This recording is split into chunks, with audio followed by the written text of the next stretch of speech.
Well, good morning. This is Suzanne Hannafin with Acumen Executive Search, and we are so excited to have Scott Belt here with Impact CFO. And Hiring for Good is a podcast on leadership. And I asked Scott to be here to be my guest. Not only is he a trusted advisor to Acumen, but also has his own organization, actually, and is co owner of a few other organizations.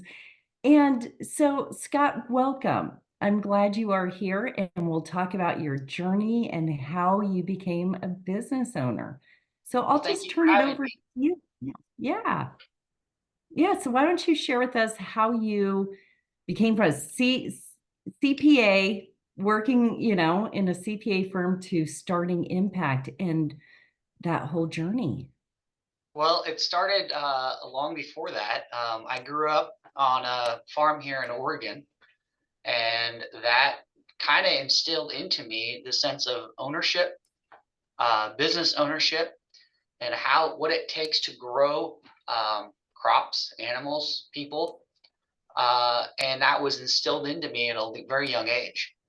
And so I decided I wanted to reach out at some point and own my own business, but I didn't know how to do that. So I went to college, became an accountant, and went and worked for a CPA firm. And one of my mentors along the way, she kept saying, "Why are we doing this audit? You have to be asking yourself, why are we doing this audit?" And she was fantastic. Unfortunately, she got breast cancer and passed away. And the person that came in behind her was like going, "I don't care why we're doing the audit. We just need to do the audit." And that was a little that took me back a little bit, and I didn't feel like we were really helping those businesses. Um, so I left public accounting and became a controller at a another business in Oregon.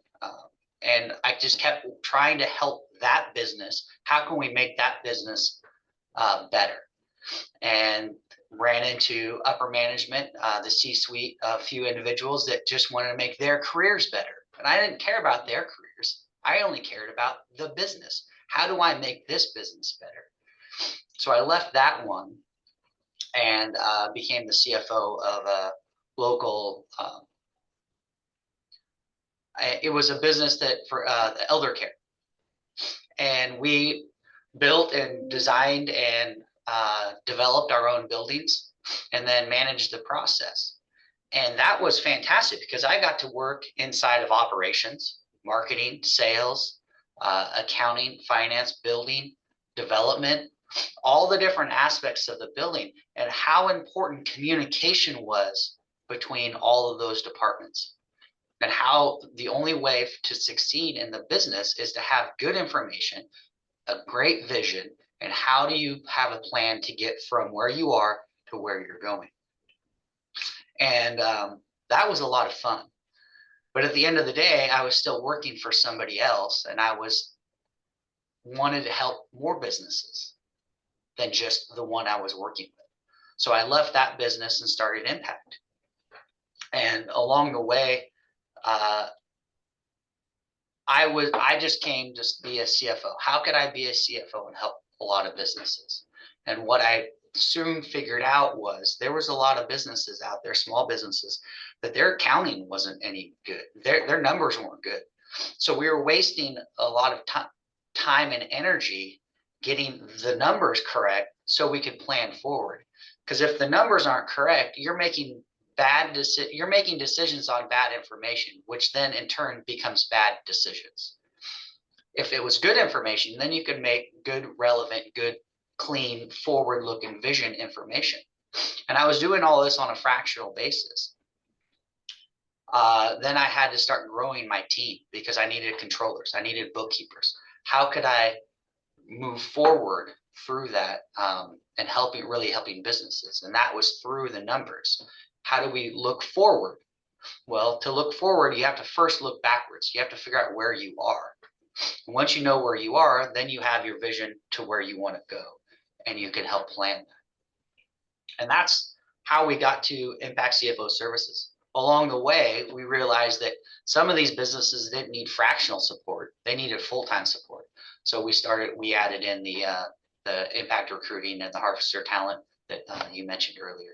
And so I have business partners in those, but that's really just to give people, again, the talent to let their businesses and let them find the business owners realize the vision that they're aiming for, and how do we help them do that? And that's what I wanted to do, and that's why I started Impact CFO Services. No, and you talk about these formative years and talked about, growing up on a farm and having a mentor. And I think business owners, when they kind of pause and look back, they really go, wow, there were certain moments that have changed my life. Can you dive more into that aspect of, again, that switch of a fantastic leader and then working with one that was all about just get it done? Well, it growing up, we had sports is very big in my family, and we had a lot of. I played football and basketball, baseball, soccer growing up, and one of the lessons that I learned, and I had to learn it the hard way, which is you can't lead by yelling at people. You have to give them a vision and help them realize that this is what we're working towards. And football is a great example of this. We were playing in one game and I was yelling at the offensive line to do something, and they're like, "Oh, fine, you don't want our help, then we won't help you." And I didn't make it 3 steps back before the other team tackled me. And I got up and I realized very quickly, no, this is a team game. We're all in it together, and you cannot dictate. Nobody's going to follow you if you're a dictator. So it was a sobering moment of how do you bring a team together. By the end of the year, that we were all working together and we were a cohesive unit, but I had to learn that lesson. Also, growing up on the farm, you couldn't ask somebody to do something that you weren't willing to do yourself. So those were the 2 real formative things that I grew up with, and you had to bring people together. You couldn't dictate. You had to show them what you're doing and have empathy for what they're going through. And to do that, you have to go do it yourself. And a lot of times people weren't coming. You were out there 5 miles from anywhere, and I'm 12 years old on a tractor, something breaks, you got to fix it. Well, when you're having somebody else go out into the field to work, you have to realize that something might break and they have to have the tools to do their job. And if they don't have tools to do their job, they can't do it. And so that was something that I learned very early on. No, and I think it's so fascinating. You're talking about, again, these formative experiences, but you're applying it every day in your business. And we take these values of really who we are in the core of what we do and we implement it. You're in a really interesting space because not only do you have your own business with your own employees, but you also consult and help other organizations in their growth and their their progression. There you go. That's what I was looking for. But so what are those core values that you hold so dear, and how did you operationalize it, again, internally and externally? Well, the first thing is you have to have a vision.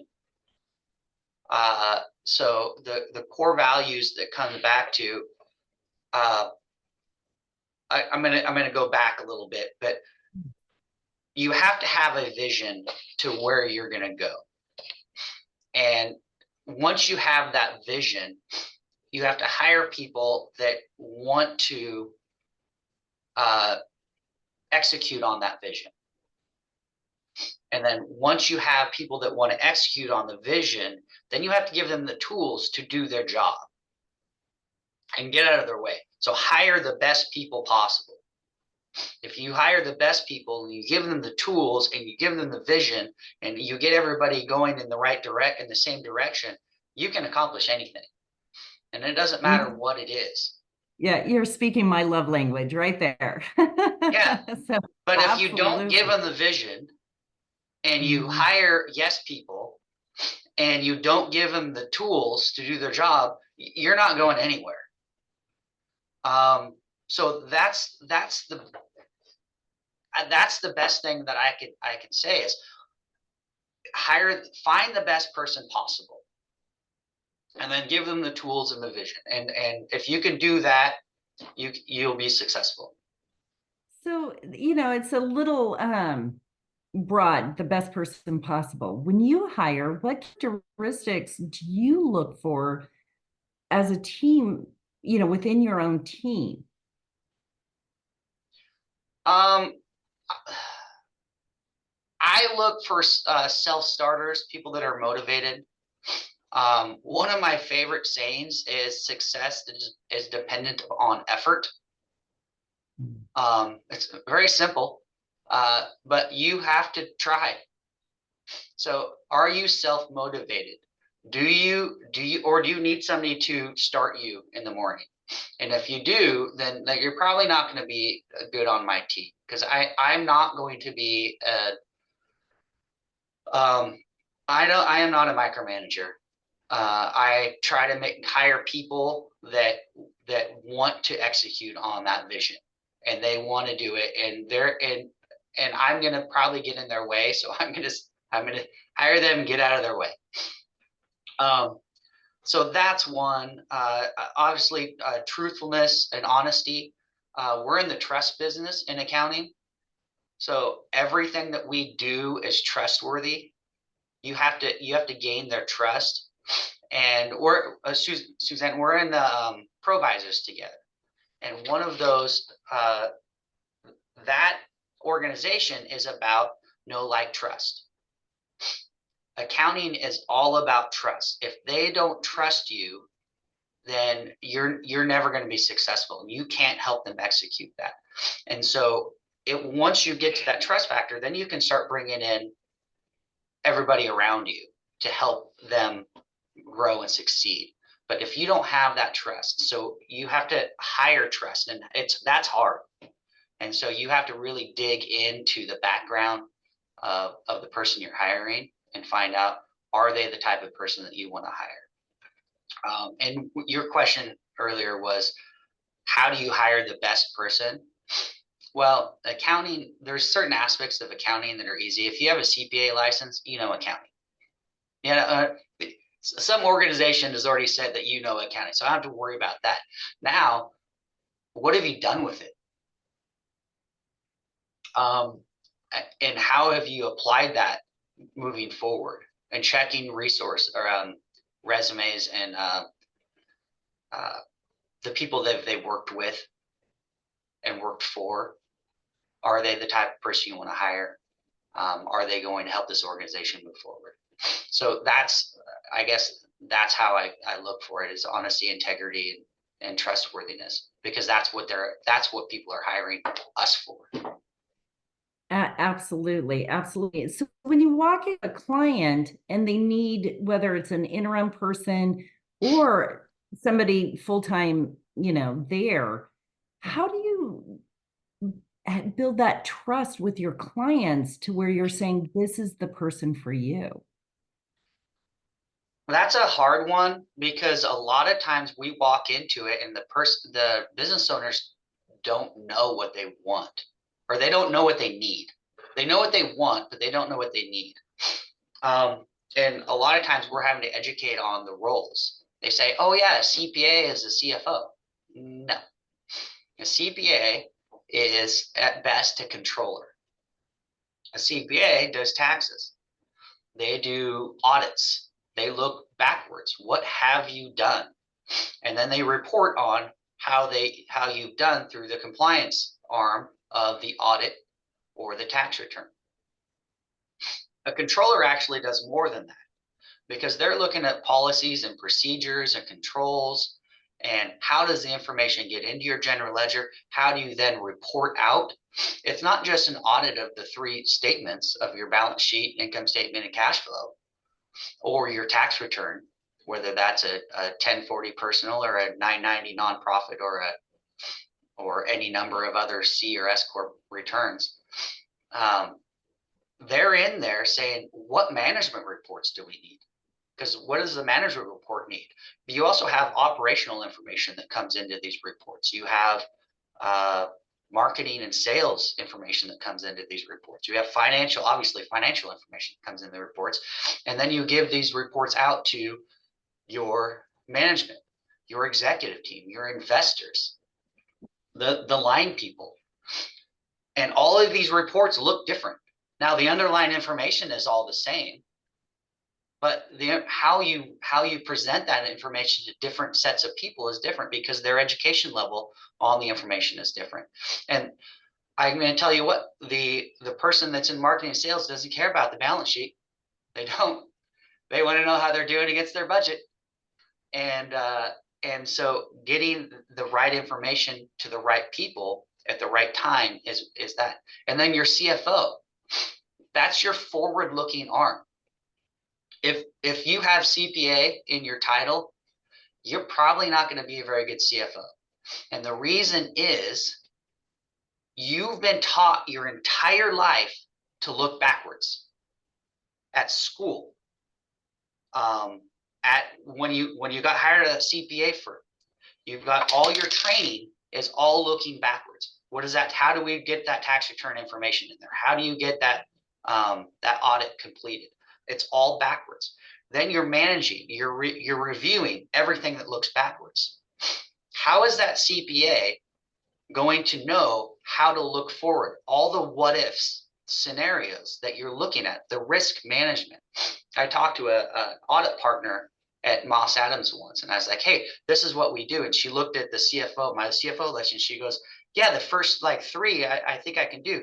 Then I get risk management. I've never looked. I don't know what this is. This is an audit partner. I don't know what this is. And then all the what if scenarios. Well, that's what a CFO does day in, day out. They look forward. They take information that's backwards, yes, but they look forward. And that's a weird trick of the brain to be able to go from looking backwards to looking forward. And when people get into their stressful situations, I learned this from a communications class one time. In stressful situations, you go back to what is comfortable, what you're comfortable in.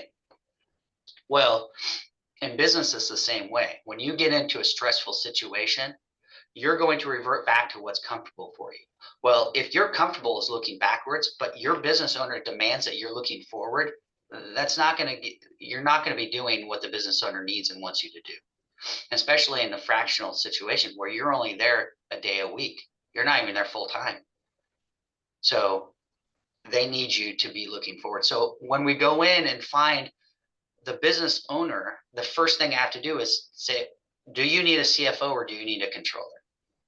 And once we figured out what role they need, then we can start having the conversation of who's going to fill this role and what type of person do you need in that role? Is it a construction company where everybody they work with is short and to the point? Or is this a nonprofit where if you're short and to the point, you're going to ruffle feathers very quickly? What type of communication style is that person going to have? Because communication is king. While you can know the numbers inside and out, it really matters how you tell that patient they have cancer. Yeah. Again, you're speaking my language of fit and culture, and how do you really understand that culture to find that right person? So here you are, Scott, again, your services, Impact CFO, interim, full-time contract, you do a lot for many different organizations. So when you walk into a business owner, what advice would you give a business owner on really, besides needing to understand what they need for a person or a position, but what other advice would you give that person? Well, I asked them what their vision is. Like, what are you aiming for? Like what is your end goal that that you want? Do you want to sell your company? Do you want to pass it down to your kids? Do you want to just keep growing it and find out what happens? Is it a lifestyle business where you're the owner operator and you're very happy being an owner operator that your top line is around $3 million, your bottom line is around $400,000, and you just want to keep doing that for the next 10 years? All right, we can help you do that. Do you want to take that business and grow it 10x it over the next 10 years? Well, what does that look like? Tell me what 10 years looks like. And then we line that out, and then we say, take the steps backwards. How are you going to get there? Are you really making $400,000 a year, or you got $400,000 in cash because each year you pull out $400,000 off your line and now it's $2 million? You're not actually making $400,000. You're breaking even, and you're living off your line of credit. So what is it that you need? Is your information good that you're using to make these decisions off of? That's the first question. What are your current internal resources that you have? Because one of the bad sides of growing a business from 5 million to 50 million is the team that got you to $5 million, unfortunately, is probably not going to be the same team that gets you to $50 million, because there's going to be a lot of great people that might have the controller title that's probably just an accounting manager, that we need to move them over and replace their title. And can they do that? Do they want to do that? Because they don't have the ability to take the company to the next level. What are the internal resources that you have currently? Are you on QuickBooks Online? Well, that's a great software, but it's not going to get you to $50 million. You're probably going to need to move over to something like Intacct or Sage Intacct or NetSuite or something like that. What's your reporting structure? What's your banking relationships? I love OnPoint. If you're an OnPoint or a credit union and they are they're doing your business banking, that's fantastic. But guess what? They're not going to be the bank that's going to help you get to $50 million, because they're a credit union. Credit unions have certain handcuffs on them that banks don't. And you need to find the correct banking relationship. Your tax CPA. Does that tax CPA know what a business growth plan looks like? Are they going to get in your way because they're only looking at saving you taxes year in, year out, when in fact, you need to show on your tax return that you're making money so you can get that loan so you can open that new facility? Is everybody pulling on the same rope in the same direction? And so all of these are type of questions. It's like, what does that business owner want their business to look like? Now, what are the resources that you need to take that next step? And there's a lot of steps along the way. And it's a fun process to go through. And really rewarding, isn't it? Again, doing this for as long as we've been doing it, and you see how really with the vision and the right people, the right goals, it's amazing what an organization and an owner can do. Yeah. So, looking back, Scott, on your life, what advice would you give your 20-year-old self or the person you're mentoring? I've been thinking about this question for a while. I go on walks every night without any headphones to kind of clear my brain, because I think we need that. And the funniest one that came to mind was to sit and interview at a Big 8, you need a 3.3 GPA. That would have been good for my my advisor my freshman year in college to tell me, because when I walked in with the 3.25 and they say, oh, you can't sit for an interview at the Big 8, that would have been good information to have, because that 0.05 would have made a big difference in coming out of college. But Absolutely. I would probably say network, build your network more, take more chances. I'm an accountant at heart, which we're risk adverse. But you're in your 20s. Go have fun. Party less, drink less, explore more. Yes, I could probably take that advice also. No, this has been great. And we always end our questions on hiring for good. I mean, this is a podcast on leadership. So what does hiring for good mean for you? I would say hiring for good means for me, and I've said this several times, is find the right people, give them the tools to do their job, and get out of their way. Um, because that vision that you're all aiming for, without the right people, you can't accomplish it.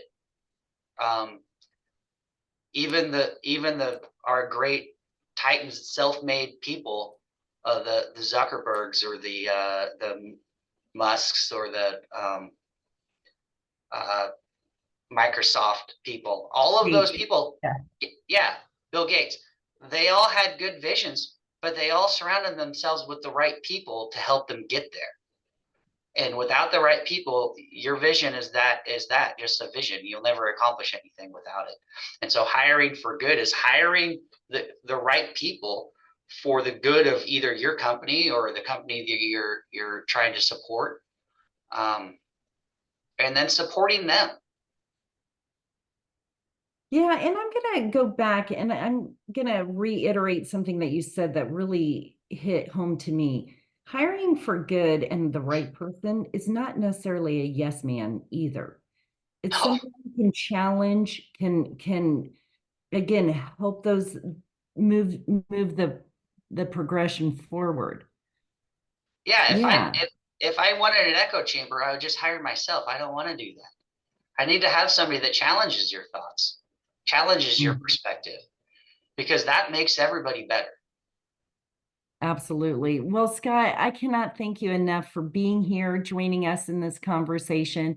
And all of your contact information will be provided at the end here. But truly, any finance, accounting questions that you have, needs that you may have, reach out to Scott, Impact CFO. Thank you very much. Thank you again.